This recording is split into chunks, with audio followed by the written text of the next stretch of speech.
We've now moved to the north portal on one of the transepts, and we're going to look at the central tympana here. And what you're seeing is the coronation of the Virgin. And I'll talk about the iconography in a minute. But first I want to point out that here we are in the early 13th century, and the style has become even more naturalistic. The draperies really now look like draperies. They bunch, they have different widths, they fall, they really show you where the knees are, they show you where the parts of the body is. I sort of feel that there's a body there. The proportions are quite natural. We're looking straight on at it, and we would have been looking at it from below. So if the torso looks a little long, I think that probably would have been corrected by the angle that you would normally see this. People didn't get up on scaffolds and take photographs straight on. Not during the Middle Ages, anyway. So that's one of the main points that I want to make about Gothic sculpture. That we do see greater illusionism. There's different ways of interpreting it. Some Gothic Madonnas, for example, are very elegant. In the late Gothic in Germany, we see exaggeration of the suffering and the sorrow of Mary and Christ. But all of these essentially are emphasizing Christ's humanity, the fact that he actually did incarnate, and that people can relate to it. And so I think the idea, I think I said this before, that it was completely understood that Christ was divine, and now since they're emphasizing the humanity, and this shows up in the art. The coronation of the Virgin is a subject that becomes very, very popular during the Gothic period, when the devotion to Mary is just very, very pronounced. Mary is sometimes conceived of as this elegant court lady, only very approachable, which a human court lady would not be. And she's extremely tender-hearted. She wants to help sinners out. When it comes to the Last Judgment, she will plead for the salvation of the sinners. There's a lot of stories about the juggler who juggles for her, and she's touched by this humble man's desire to please her. About the thief who repents, and even about the man who sells his soul to the devil, and Mary gets the contract back.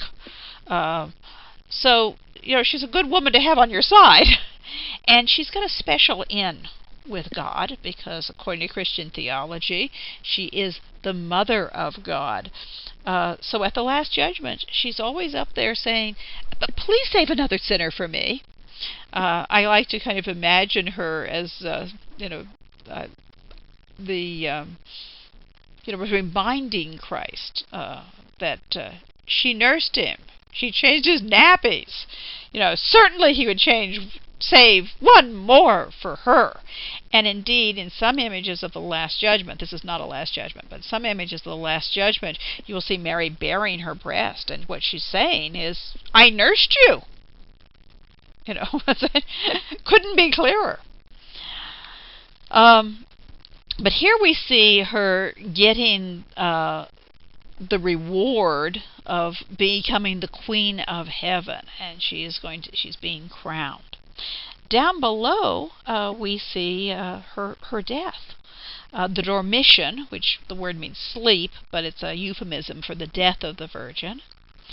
And this type of iconography actually comes right out of Byzantine art. You see images of the death of the Virgin, of the dormition of the Virgin, in which, just as you see here, Mary is lying on a bed. She's dying.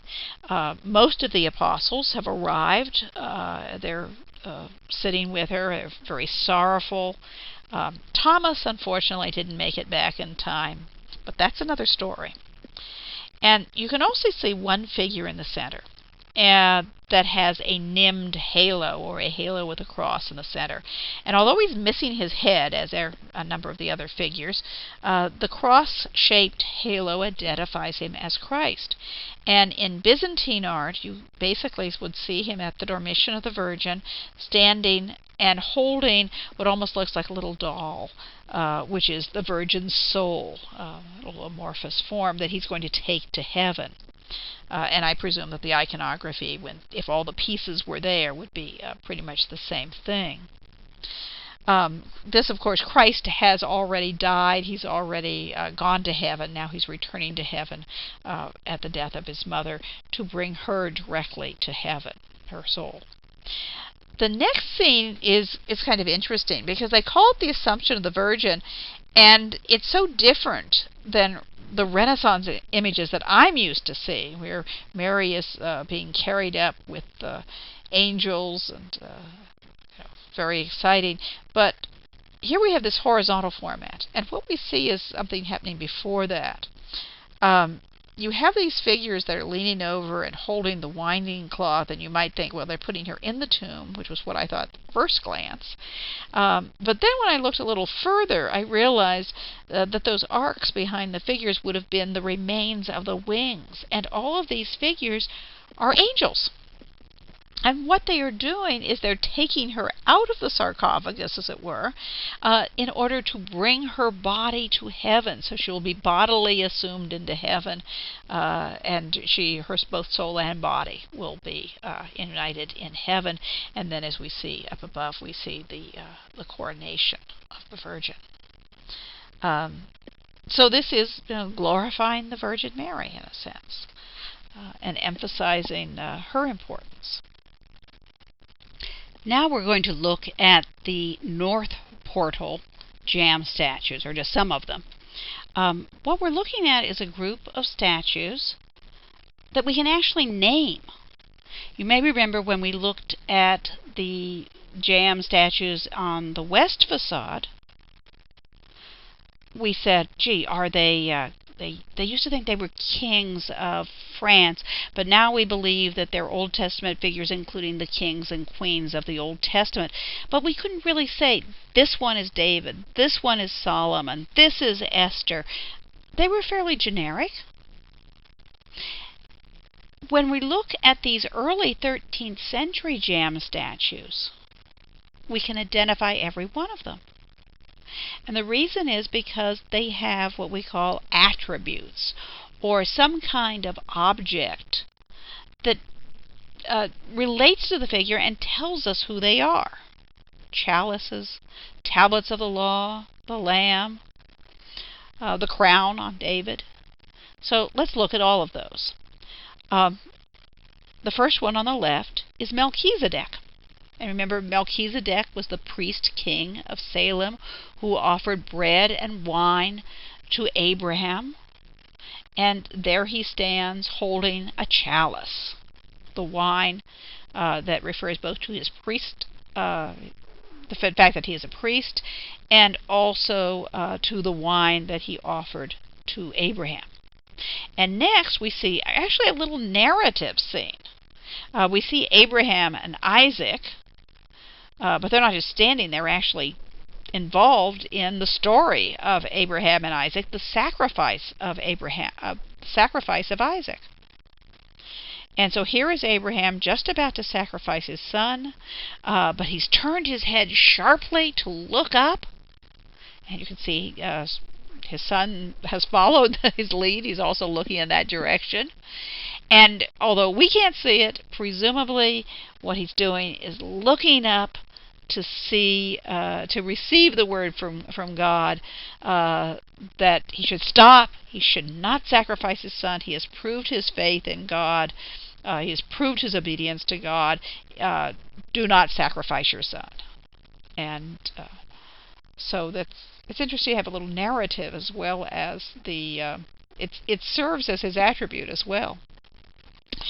The next figure is Moses, and you can identify Moses because he's holding a tablet of the law. The next one is Samuel, who was a priest, and he is about to sacrifice a lamb. And the final one is King David, who is wearing a crown and holding a scepter. You could say, well, he could be any king, but because he's next to Samuel, it becomes pretty clear that he's David, because it was Samuel that anointed David as king. So they have their own individual identities, and we look at them, and they're much more naturalistic.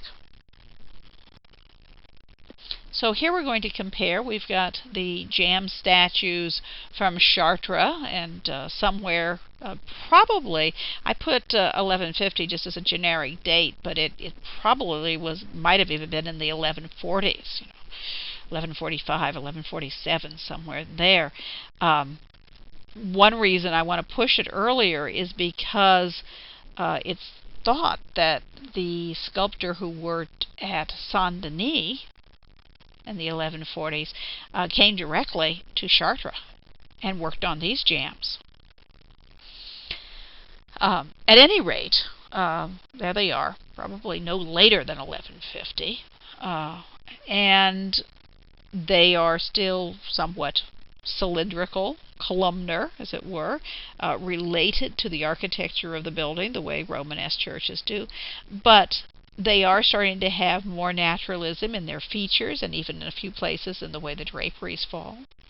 But by the time you get to the early 13th century, not only are the figures individualized, but they are more naturalistic. They are more believable. The draperies actually look like draperies that are going around the body, not just grooves and ridges that have been carved to approximate draperies. We see the drapery falling over the arm of Melchizedek and over the arm of Abraham. We see a mantle that's bunched up around David and around Moses. So we really do have a sense that these are individuals, and perhaps more believable, more physical than the Jambs statues that we saw earlier. And of course, this is exactly what the development of the Gothic sculpture is going to be. As you look at other examples of the sculpture at Rheims, at Amiens, independent Madonnas, you're going to see figures that are much more naturalistic than what we saw with the Romanesque period. And just to finish up with these Jambs statues, we're moving now to the south portal. I'm not going to try to show you everything, but just another selection. And when you look at this, you may notice they kind of look different. And I think that's an important thing. It's not one artist who's doing this, and sometimes things can actually be done at different times. They've estimated a 15-year span here, based probably on the style of the sculpture. But you can see, I think, three different hands at work, or as how we often refer to them, three different artists, or three different styles. We have a group that is Balaam, the Queen of Sheba, and Solomon. And I have no idea why Solomon looks like he's pregnant. I think, I'm going to make a guess here, maybe he's just supposed to be rotund because, after all, a king could really afford food, and that would be a mark of wealth. Maybe that's it. I'm guessing. But we have those three figures with the draperies that come, lots of drapery folds. They look very, very solid. The faces look quite naturalistic, especially Balaam, who really seems to have a character there.